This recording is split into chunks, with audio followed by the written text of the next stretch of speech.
ኤርትራውያን ፕሮፌሽናል ተቃድምቲ ኣብ ኣህጉራዊ መድረኻት ንስሞ ምን ስም ሃገሮምን ዝኹሉ ዓወታት ከመዝግቡ ምጽንሖም ይፍለጥ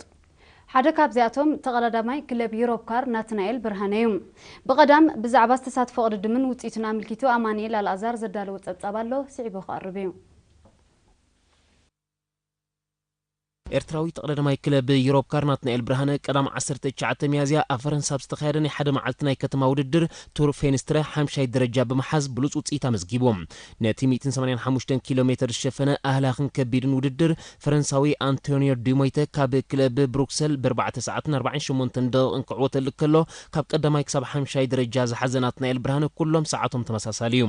ናብ ውድድር ቱር ዲ ፍራንስ ንምእታው ምስ 12 ተቀዳደምቲ ጋንቱ ተሓጺ ዘሎ ኤርትራዊ ተቀዳዳማይ ናትናኤል ብርሃነ مستوم تشعت تساتفتن مخان ኣብ ዝተፈላለዩ ውድድራት ውጽኢት ከመዝግብ ከም ዘለዎ ርዱእ ኮይኑ ኣብ ዝሓለፈ ወርሒ ኣብ ክልተ ዓበይቲ ብወርልድ ቱር ዝልክዑ ውድድራት ቮልታ ካታሎኒያን ቬልታ ቺክሊስታ ኤል ፓይስ ቫስኮን ተሳቲፉ ነቲ ውድድር ክውድኦ ምኽኣሉ ንመጻኢ ተስፋ ዝህብ ውጽኢት ይመዝጊቦም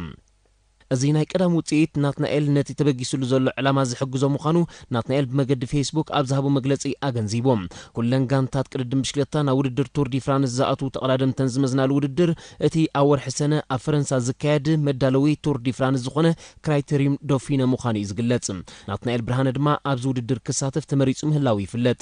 ናትናኤል ኣብዚ ናይ ቀዳም ውድድር 5ይ ደረጃ ክሕዝ ከሎ ኣብ ናይ ትሕቲ 23 ዓመት ግን ቀዳማይ ደረጃ ይሒዞም